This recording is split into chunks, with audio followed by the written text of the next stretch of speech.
And I kept doing it and doing it and doing it. And I kept depending on it. So I would have a 30-minute set, but I would really have 16 minutes of material. Yeah. And I would depend on 14 of crowd work. Let me tell you something.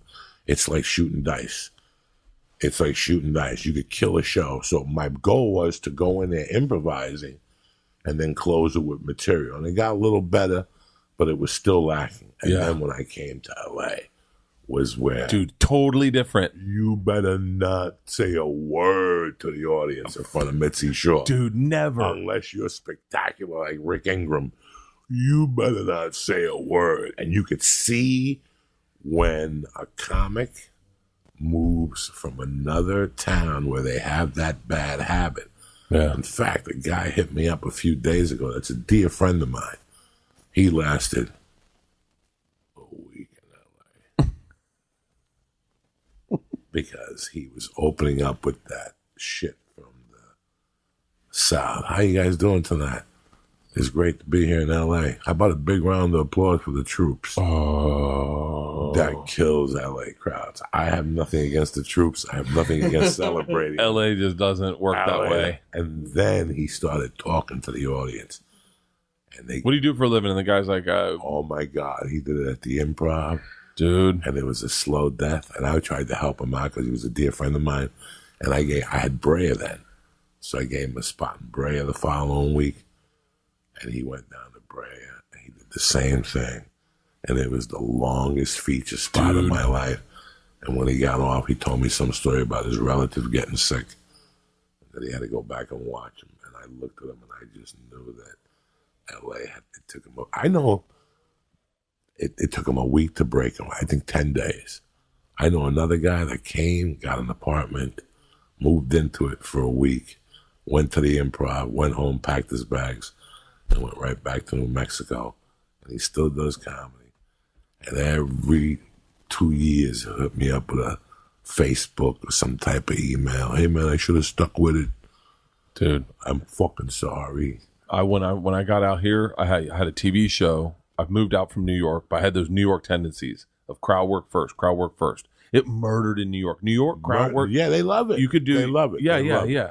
And so I get out, and I all my TV shows are done. I hit up Aaron at the Improv, and I say, I need to really get on stage. I need to be on stage as much as possible. I'll do anything. So I'm not getting any stage time at the time. She goes, Drew Carey's doing Wednesday nights. I need a host to do 10 minutes and then bring on Drew Carey. He's going to do stand-up, and then they're going to do Whose Line Is It Anyway? So I'm like, awesome. So I get on stage, and I remember first thing I said on stage, guy in the front row, I said, what do you do, sir? And he goes, I'm a TV producer. And I went, what? Really? I go, anything I know? And he goes, everything you know.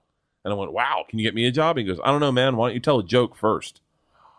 And I was like, Joey, I was like, in my head, I was like, I need a Puerto Rican to enter the room. I need a Puerto Rican and a black guy to enter the room. You wanted a missile to hit you in the fucking head, Doug. I didn't have any fucking jokes. I didn't have one joke. I had a couple stories that I didn't know how to do setup punch. I needed someone to feed me some energy, and then I could feed it back with a joke. And I remember I bombed so hard. And Drew Carey was not in the room, but he walked in at the room at the end, and I had one joke that I told at the end that kind of did okay. And Drew Carey came up and he goes, "Great job, man. I'll see you next week." He didn't see it. He didn't see me bomb, and so I did that every week. And that night I went home and I wrote jokes. I wrote just just anything that was a straight up setup punch. I wanted something that would get me out of trouble, like something that would I'm trying to remember one of the early jokes I wrote, but you know what cops hate? When you touch their faces. Like just anything that was set up to get me out of things.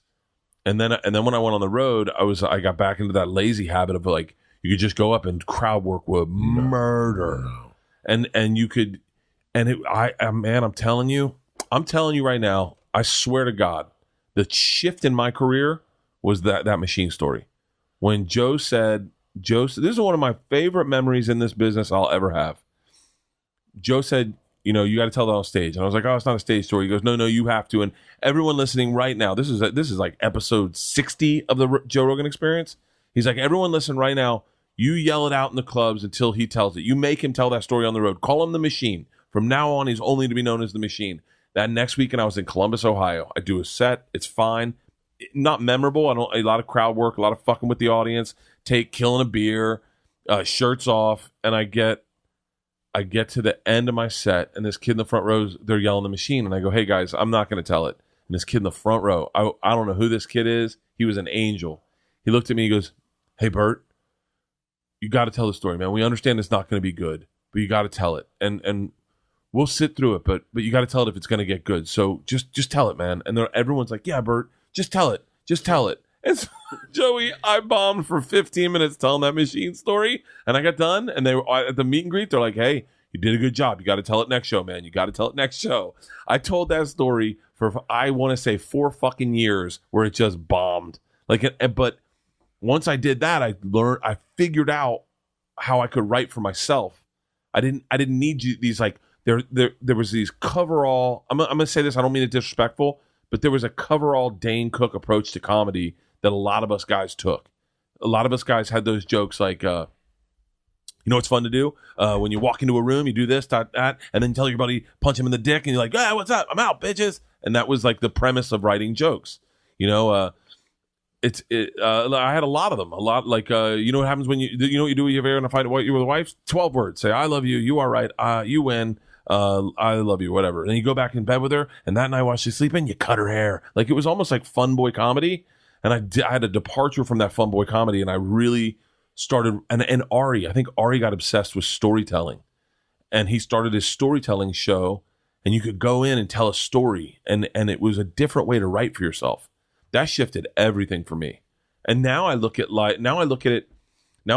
material, and I'm going like, you know, you look at the way Burr and Rogan and all the greats, you know, they challenge themselves every special to be a little different, write a little differently, add maybe an act out or a nuance. Like when I saw Rogan, by the way, I've never known Joe to be like a physical comic, but when I saw him do that pterodactyl bit with Bruce Jenner or Caitlyn Jenner and be on that stool, and I saw that, all of a sudden it freed up my head. Like, oh, I don't have to just stand and deliver. No, I can do whatever like.